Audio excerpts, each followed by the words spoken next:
कहानी की शुरुआत होती है और हमें वह दुनिया दिखाई जाती है। पृथ्वी पर ऑक्सीजन का लेवल 27% से गिरकर 5% पर आ जाता है। इस बदलाव से कुछ महीने में ही पेड़ पौधे और जानवर पूरी तरह से मिट गए। हरियाली, नीला आसमान और साफ पानी अब कहीं नजर नहीं आता। इस दुनिया में रहने के लिए इंसानों को ऑक्सीजन मास्क पहनने पड़ते हैं, वरना तुरंत ही उनकी मौत हो जाएगी। तो हम मिलते हैं डेरियस नाम के एक आदमी से, जो अपने बूढ़े पिता के साथ एक बिल्डिंग में कुछ ढूंढ रहा है। यह दोनों एक दूसरे से कुछ दूरी पर थे। डेरियस अपने पिता को सावधान रहने को कह रहा था और इसके कुछ देर बाद वहाँ का फर्श टूट जाता है, जिस वजह से उसके पिता गिर गए और उनका ऑक्सीजन मास्क उतर गया। जब तक डेरियस उनकी मदद के लिए पहुंच पाता, तब तक उनकी मौत हो चुकी थी। अपने पिता की मौत पर वो बहुत रोता है और बाद में वो अपने घर लौट आया, जो एक अंडरग्राउंड बंकर था। हम जान पाते हैं कि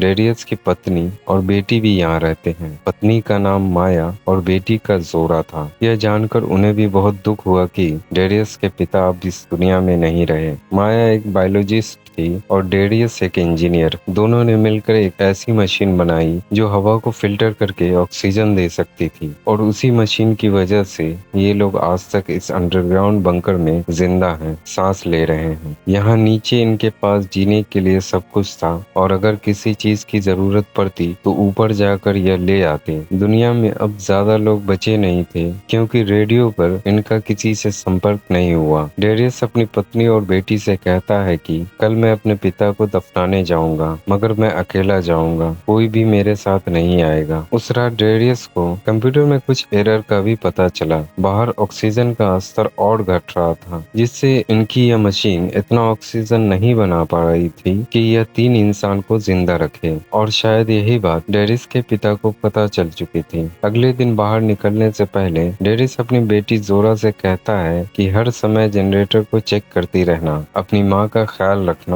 और एक किताब देकर डेरिस बाहर निकल जाता है। उसकी बेटी और पत्नी को लगा शाम तक वो लौट आएगा, मगर वह कभी लौट के नहीं आया, और न ही यह दोनों कभी उसे ढूंढने गए, क्योंकि अगर ये इस जगह से दूर चले गए शायद वापस ना आ सके। 5 महीने गुजर जाते हैं। अब इस बंकर में सिर्फ जोरा और उसकी माँ ही रहते थे। खैर, दोनों एक दूसरे का ख्याल रखते। हर दिन माया कुछ समय के लिए बाहर जाती, जमीन में बीज बोने की कोशिश करती। उसे उम्मीद थी कि शायद हम पृथ्वी को वापस से जिंदा कर सकें, मगर उन्हें आज तक कोई आसार नजर नहीं आ रहे थे। जोरा को हर समय अपने पिता की कमी महसूस होती। अक्सर वो रेडियो से संपर्क करना या उससे बात करने का नाटक भी करती, ताकि उसे अच्छा महसूस हो। एक दिन जोरा अपनी माँ से कहती है कि माँ, मैं बाहर जाना चाहती हूँ पिताजी को ढूंढने, मगर उसकी माँ ने पहले ही उसे मना किया था, और अब की बार भी वो उसे डांटती है कि इस बारे में पहले भी बात हो चुकी है, हम यहाँ से कहीं नहीं जा सकते, जिससे जोरा नाराज हो जाती है।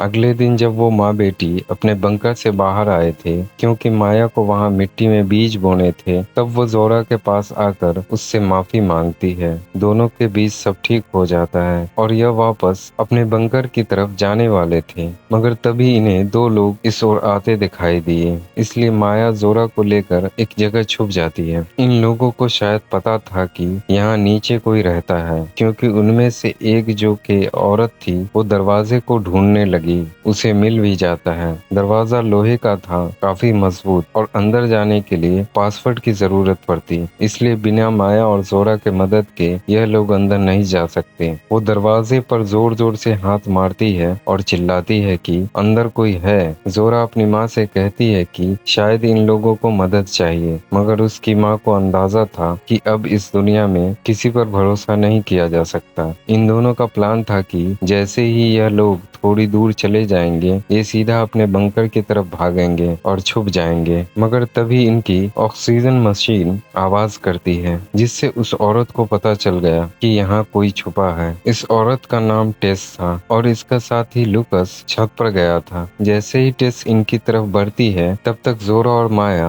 उस जगह से निकल चुके थे। लुकस अपने साथी टेस को आवाज लगा रहा था कि पीछे देखो, और तभी यहाँ माँ बेटी टेस को धक्का देकर बंकर बंकर में दाखिल हो जाते हैं। हालांकि टेस उन्हें कह रही थी कि हमें मदद की जरूरत है, हम तुम्हें कोई नुकसान नहीं पहुंचाएंगे, मगर माया को उस पर भरोसा नहीं था। नीचे पहुंचकर माया इन लोगों को यहाँ से जाने को कह रही थी, मगर टेस कहती है कि हम मदद मांगने आए हैं, यह जगह ऐसे ही मुझे नहीं मिली। आपका पति डेरियस मेरा दोस्त है, हम एक साथ काम करते थे। मैं तुम्हारा भी नाम जानती हूँ, तुम माया हो और तुम्हारी बेटी का नाम जोरा है। डेरियस ने मुझे उस मशीन के बारे में बताया था जो ऑक्सीजन को फिल्टर करता है। यहाँ से 100 मील की दूरी पर हमारा कैंप है, वहाँ सैकड़ों लोग हैं। हमारी मशीन में खराबी आ गई है, मैं बस उसे देखना चाहती हूँ ताकि हम उस जैसी मशीन बनाएं। इसलिए तुम मुझे अंदर आने दो, वरना बहुत से लोग मारे जाएंगे। हमारे पास समय बहुत कम है। माया कहती है कि मेरे पति ने तुम्हारे बारे में कुछ नहीं बताया, मुझे तुम पर विश्वास नहीं है, मैं कोई मदद नहीं कर सकती। यह जगह सिर्फ 2 लोगों को ही जिंदा रख सकती है। तुम लोग नीचे आए तो ये सिस्टम क्रैश हो जाएगा। टेस कहती है कि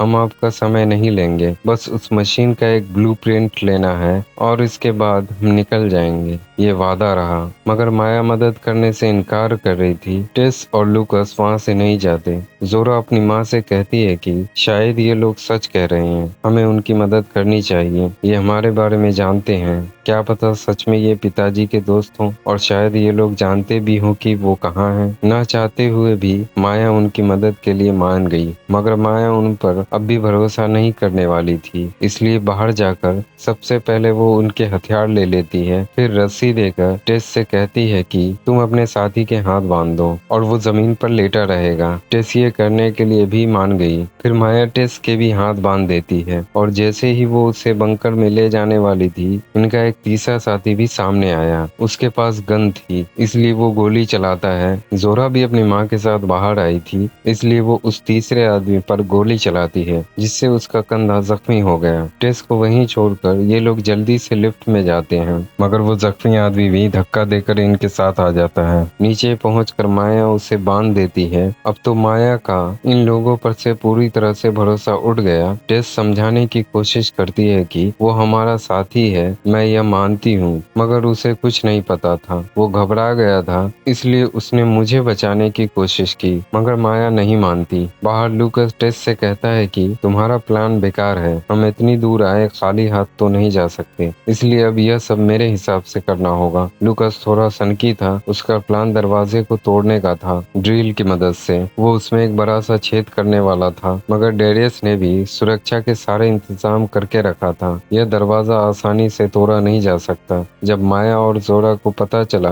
तो ईएमपी गन की मदद से वो इनके ड्रिल को बेकार कर देती है, जिससे लूकस का भी प्लान बर्बाद हो गया। टेस आसपास देखने लगती है और एक बिल्डिंग की छत पर उसे वो पाइप मिल गया, जिससे इस बंकर के अंदर हवा जाती है। इन्हें माया को बाहर निकालना ही था, क्योंकि वही इनकी चाबी थी अंदर जाने की। टेस ने लूकस को बता दिया था कि वो मेन गेट के सामने खड़ा रहे, जैसे ही माया बाहर आए वो उसे पकड़ ले। मगर लूकस का कैरेक्टर सनकी है, इसलिए वो टेस की बात नहीं मानता, और तब तक माया को मौका मिल चुका था छत पर जाने का, जहां वो पाइप को वापस से खोल देती है, क्योंकि जब टेस ने इस पाइप को बंद कर दिया, वहां नीचे उन्हें पता चल गया। पाइप खोलने के बाद वो इन दोनों पर गोलियां चलाने लगती है, मगर ये दोनों उस हमले से बच गए। टेस लूकस पर बहुत गुस्सा थी, क्योंकि उसकी गलती की वजह से अब दोनों मारे जाते। माया अभी भी छत पर छुपी थी। टेस लूकस को कवर देती है, जिससे उसे मौका मिल गया छत पर चढ़ने का। वहां पहुंचते ही वो माया पर हमला कर देता है और उसे पकड़ लेता है। टेस और लूकस माया को दरवाजे के करीब ले आए। वो उसे धमकाते हैं कि दरवाजा खोल दो, मगर एक समस्या थी। अब यह दरवाजा सिर्फ पासवर्ड से नहीं खुलेगा, या तो ये अंदर से खोला जा सकता है या इसके लिए पास की जरूरत थी, मतलब एक चाबी की। माया जब बंकर से बाहर निकल रही थी तो उसे यकीन था कि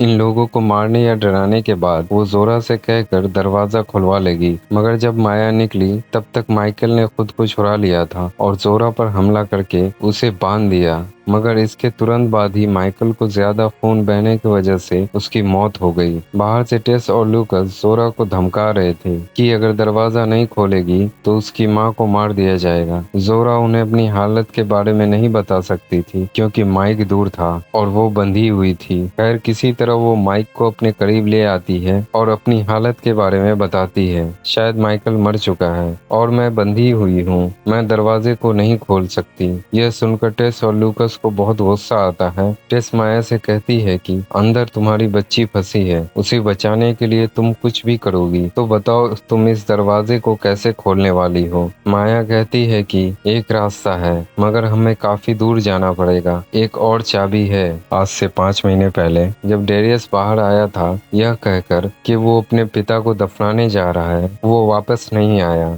और मुझे एक चिट्ठी मिली। इसमें मुझे पता चला कि हमें बचाने के लिए उसने अपना बलिदान दिया है। मैं जानती हूँ उसकी लाश कहाँ है, उसके पास यहाँ की चाबी है। टेस लूकस को वहीं रहने को कहती है, तुम उस लड़की पर नजर रखो। एक्स्ट्रा ऑक्सीजन के साथ टेस माया के साथ निकल जाती है। माया के पास एक गाड़ी भी थी। रास्ते में माया उसे अपने हालात के बारे में बताती है कि कुछ महीने बाद वो मशीन 2 लोगों के बजाय सिर्फ एक इंसान को ही जिंदा रख पाएगी। हमारे पास समय है इसलिए हम कोशिश कर रहे हैं कि शायद हम उसे ठीक कर पाएं। माया ने ये सारी बातें अभी तक जोरा से छुपाई हुई थी। रात को टेस और माया एक जगह पहुंचते हैं जहां माया को अपने पति की लाश मिलती है। वो उसके सामने बैठ जाती है और रोने लगती है, मगर टेस उसे बार बार कह रही थी कि हमारे पास इतना समय नहीं है, इसलिए जल्दी से वह चाबी लो ताकि हम वापस जा सकें। डेरिस का बैग चेक करते समय माया को उसमें गन भी मिली। वो चाहती तो तुरंत टेस को शूट कर सकती थी, मगर वह मदद करती है और की निकाल कर टेस को कहती है कि यह रही। यह देखकर टेस को काफी खुशी हुई। तभी वो गाड़ी बंद पड़ गई जिससे ये लोग आए थे। ये गाड़ी सिर्फ सोलर बैटरी पर ही चलती है। माया की एक टांग बुरी तरह जख्मी थी और इनके पास ऑक्सीजन भी खत्म होने वाली थी, इसलिए दोनों के बीच टेंशन बढ़ने लगे क्योंकि माया उस पर भरोसा नहीं कर सकती थी। दोनों एक दूसरे पर ही गन तान देते हैं। टेस उसे समझाती है कि कोई बेवकूफी मत करना वरना तुम्हारी बेटी भी मारी जाएगी। चाबी मुझे दो, तुम नहीं पहुंच पाओगी, जख्मी हो, मगर मैं पहुंच सकती हूँ। मैं तुम्हारे लिए वापस जरूर आऊंगी। अपनी बेटी के खातिर माया इस सौदे के लिए मान गई और वो की कार्ड और पासवर्ड बताकर टेस को भेज देती है और खुद वहीं पर रह जाती है। उसके पास ऑक्सीजन कम था। टेस किसी तरह बंकर के करीब पहुंच गई। लूकस अभी भी वहां बैठा हुआ था और नीचे जोरा अभी भी बंधी हुई थी। जल्दी से ये लोग दरवाजा खोलते हैं और नीचे आते हैं। इन दोनों को देखकर जोरा काफी घबरा गई। पूछती है कि मेरी माँ कहाँ है। टेस उसे कहती है कि उसका पैर जख्मी है मगर वो जिंदा है, मैं उसे ले आऊंगी। जोरा पूछती है कि तुम्हें मेरे पिता की चाबी कैसे मिली। टेस उसे बताना नहीं चाहती थी कि उसके पिता तो 6 महीने पहले ही मर गए हैं, मगर उसे बताना पड़ा। यह जानकर जोरा को बहुत दुख होता है। लूकस का ध्यान बस उस मशीन पर था, इसलिए वो टेस से कहता है कि जल्दी से इसे खोलो। टेस कह रही थी कि मुझे इसकी माँ को बचाने जाना है, मैंने उससे वादा किया है, मगर लूकस को उसकी नहीं पड़ी थी। वो धमकी देता है कि अगर तुमने इस मशीन के ब्लूप्रिंट नहीं लिए तो मैं इस लड़की को मार दूंगा। टेस उसे शांत करती है। मशीन को खोलने के बाद वो कहती है कि ये नहीं कर सकती, बल्कि वो सच बता देती है कि इसके पिता को मैं नहीं जानती, मैं तो बस रेडियो पर इसकी बातचीत सुनती थी, उसी से मैंने सारी जानकारी इकट्ठा की थी। मुझे लगा ये मशीन इतनी पेचीदा नहीं होगी, हमें इसकी माँ को लाना होगा, शायद वो मदद कर सके। यह जानकर लूकस को बहुत गुस्सा आता है कि टेस ने उससे फंसाया और उससे यह सब करवाया। टेस कहती है कि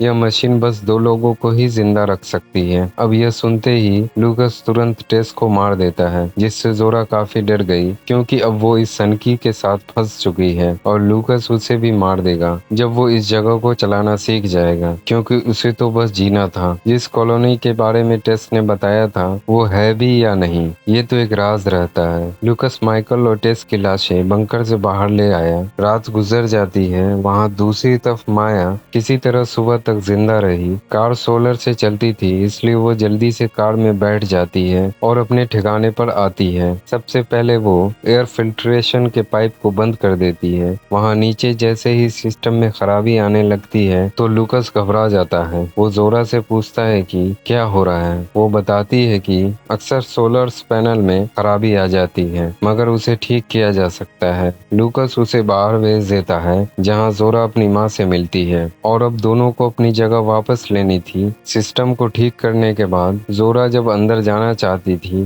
तो लूकस उसे अंदर नहीं आने देता, इसलिए माँ बेटी एक बार फिर से फिल्ट्रेशन को बंद कर देते हैं और जैसे ही लूकस बाहर आया माया उसे तुरंत शूट कर देती है, जिससे वो जख्मी हो जाता है। ये दोनों दरवाजे की तरफ भागते हैं मगर लूकस भी आ चुका था जिसके पास गन थी। सिस्टम पूरी तरह से फेल हो चुका था। माया उसे सावधान करती है कि अगर गोली चलाई तो आग भड़क जाएगी क्योंकि हवा में गैस थी। वो नहीं मानता और गोली चलाता है जिससे वो खुद ही मर गया। यह जगह अब जीने लायक नहीं रही क्योंकि सब कुछ नष्ट हो चुका था। अब आखिरी उम्मीद थी जिस कॉलोनी के बारे में टेस ने बताया था, तो बचे हुए ऑक्सीजन की मदद से दोनों 100 मील का फासला तय करके एक सबवे में जाते हैं, मगर बाद में दोनों को होश ही नहीं रहा और आंख खुलने पर वह देखते हैं कि उन्हें बचा लिया गया है। कुछ इंसान अब भी जिंदा थे।